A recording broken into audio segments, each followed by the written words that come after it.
Alors bonjour, nous sommes toujours avec Maxime Bernier sur les plateaux d'LVA TV. On voulait aborder avec vous un sujet lié au syndicalisme agricole, au Oui. monopole. Très prochainement, le 28 mars prochain, Roméo Bouchard sort un livre qui s'appelle l'UPA, un monopole qui a fait son temps. Oui. Où il explique de façon très pédagogique en 250 pages les raisons pour lesquelles lui, il pense que cette option du pluralisme syndical devrait exister au Québec. On sait qu'au niveau politique, sur l'échelle politique, il est très loin de vous, ça, Roméo Bouchard, mais je pense que sur le syndicalisme, il y a peut-être des points des fois qui vous rassemblent.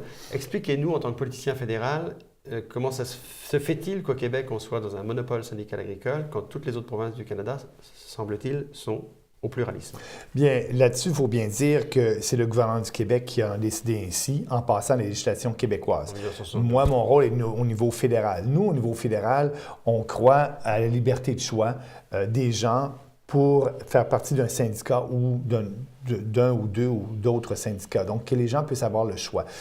Lorsqu'on était au pouvoir, on s'est assuré que l'Office de commercialisation du blé, dans l'Ouest canadien, les gens étaient obligés de faire partie de l'Office et de vendre leur blé à l'Office de commercialisation. On a aboli ça, le gouvernement Harper à l'époque, pour permettre justement la liberté de choix et la liberté d'entreprendre des producteurs de blé dans l'Ouest canadien. Vous avez raison de dire que dans différentes provinces, il y a une pluralité syndicale et les gens peuvent choisir d'adhérer à un syndicat ou pas. C'est contraire au Québec, où au Québec, vraiment, l'UPA a un monopole.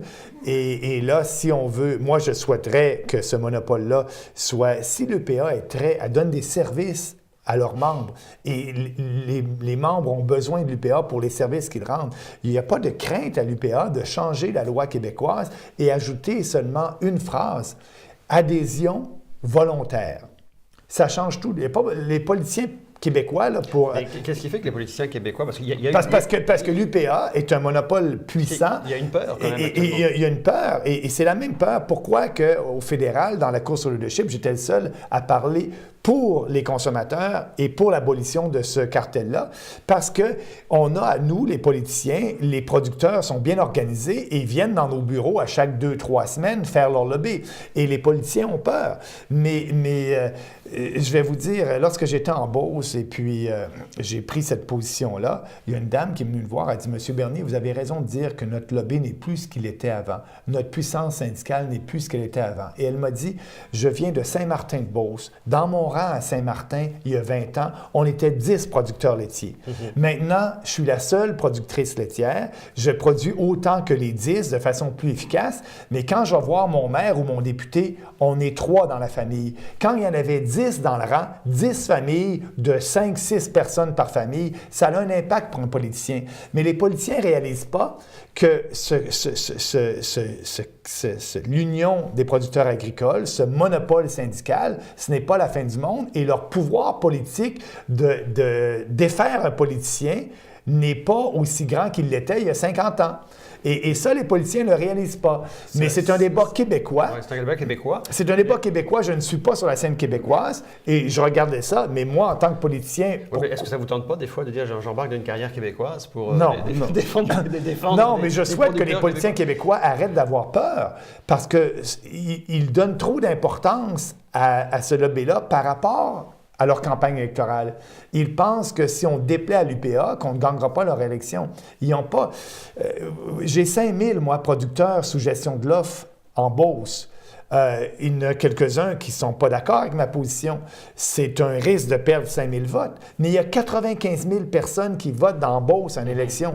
Donc, ils sont dilués avec la population en général. Peut-être que ma prise de position que j'ai prise dernièrement va me faire perdre 2 points dans les intentions de vote.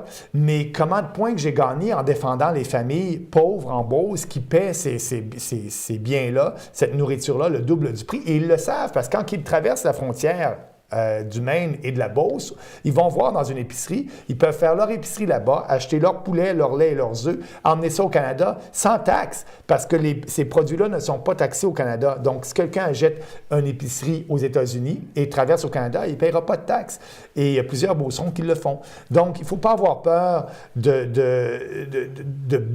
la liberté de choix aux aux fermiers, aux producteurs agricoles, leur offrir la liberté de choix. Et l'UPA, si elle est très efficace, elle est si bonne que ça, elle va toujours exister. Les producteurs agricoles vont choisir s'ils veulent se joindre à l'UPA ou à un autre syndicat.